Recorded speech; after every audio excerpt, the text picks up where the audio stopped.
권력, 그 가장 높고 눈부신 자리, 그 눈부신 정점에서 벌어지는 기이하고 섬뜩한 일들을 우리는 어떻게 받아들여야 할까요? 과연 모든 것이 단순한 우연의 일치일까요?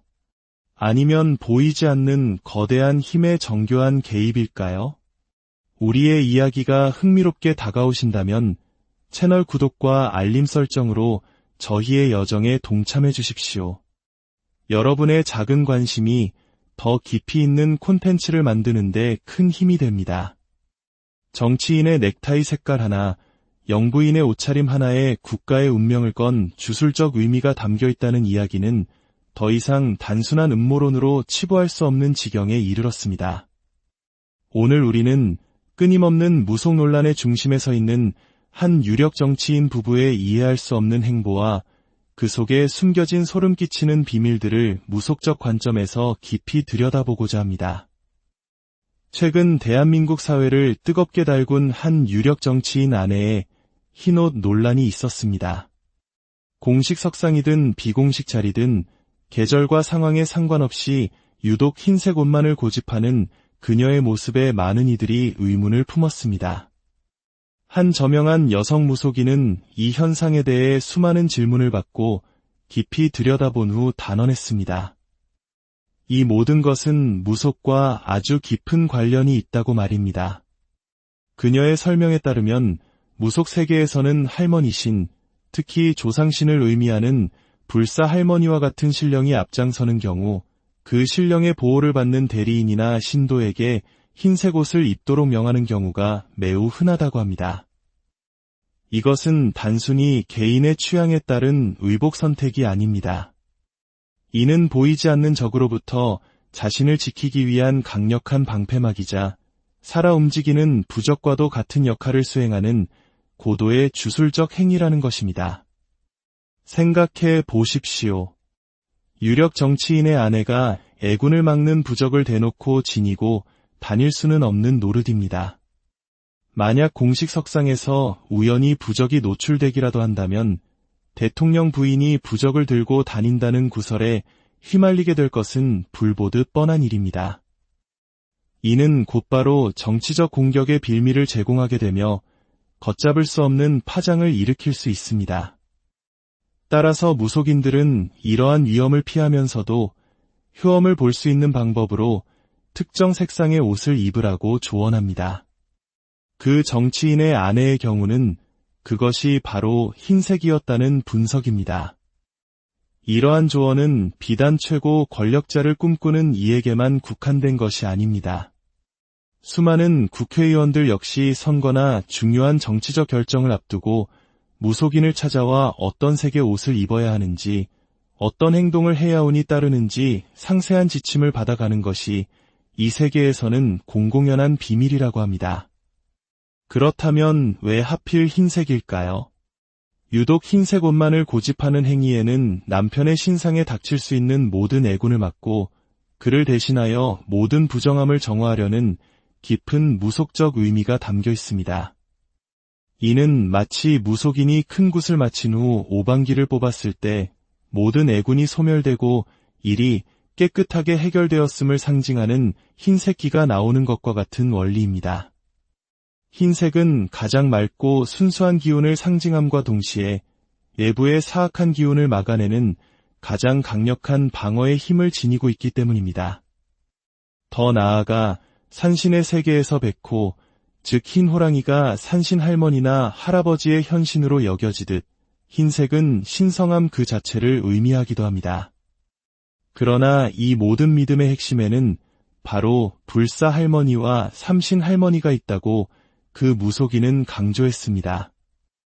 예로부터 우리 조상들은 집안의 안녕과 자손의 번창을 기원하며 마루나 안방에 시주단지를 모셨습니다.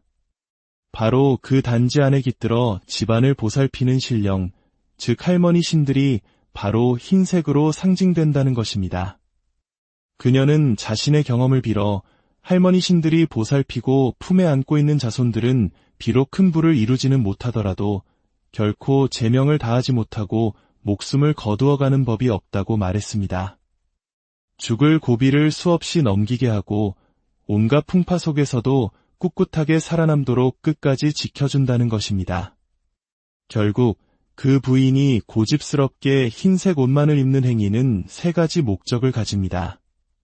첫째, 자기 자신을 보호하고, 둘째, 남편을 모든 위협으로부터 보호하며, 마지막으로 현재의 지위를 잃지 않고 끝까지 유지하려는, 즉 탄핵과 같은 비극적 결말을 피하려는 간절한 염원이 담긴 고도의 주술적 행위라고 그녀는 결론 내렸습니다.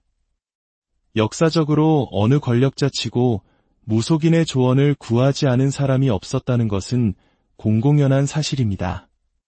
과거고 정주영 현대그룹 명예회장조차 곁에 3명의 무속인을 두고 한 명에게는 땅의 기운을, 다른 한 명에게는 사업의 길을, 또 다른 한 명에게는 집안의 대소사를 맡겼다는 일화는 이미 널리 알려져 있습니다. 정치인들이 무속인을 찾는 것은 그들의 운명을 바꾸고 권력을 쟁취하기 위한 필사적인 몸부림과도 같습니다. 문제는 이러한 비밀스러운 행위들이 결국에는 수면 위로 드러나게 마련이라는 점입니다. 그녀는 그 부인이 무당집에 찾아가 점을 봤을 것이 100% 확실하다고 말했습니다. 그리고 그곳에서 당신은 영부인이 될 팔자라는 말을 들었을 것이라고 추측했습니다. 그 예언을 철석같이 믿게 된 순간부터 그녀는 스스로를 이미 영부인이라 여기고 행동하기 시작했으며 이것이 바로 그녀의 모든 오만과 독선의 근원이 되었다는 것입니다. 스스로를 조선시대의 왕비인 중전마마로 여기게 되니 해경궁이라는 해괴한 명칭을 사용하는 것도 가능해졌을 것이라는 분석입니다. 이러한 분석을 듣고 보니 최근에 있었던 또 다른 논란 역시 예사롭지 않게 다가옵니다. 베트남에서 방한한 고위급 인사의 부인에게 한복을 선물하는 자리에서 그 부인이 보인 행동은 예교적 결례를 넘어 무속적 의도가 숨어 있다는 의혹을 사기에 충분했습니다. 그녀는 자신은 흰색과 분홍색이 어우러진 화사한 주인의 색을 입은 반면 귀한 손님에게는 초록색 계열의 한복을 입혔습니다. 그런데 그 형태가 마치 한국의 역사 드라마에 등장하는 상궁, 즉 왕비를 모시는 시녀의 옷과 거의 흡사했다는 것입니다. 이야기를 들은 무속인은 경악을 금치 못했습니다. 만약 그 베트남 인사가 한국 드라마의 열렬한 팬이라면 자신이 입은 옷이 어떤 의미를 갖는지 즉시 알아차리고 엄청난 모욕감을 느꼈을 것이라고 말했습니다. 파란색이나 녹색 계열은 전통적으로 주인을 보좌하는 신하의 색입니다. 자신은 주인의 색인 흰색을 입고 귀한 손님에게 신하의 옷을 입힌 것은 의도적인 망신주기이자 국제적인 망신이라는 것입니다. 논란은 여기서 그치지 않았습니다.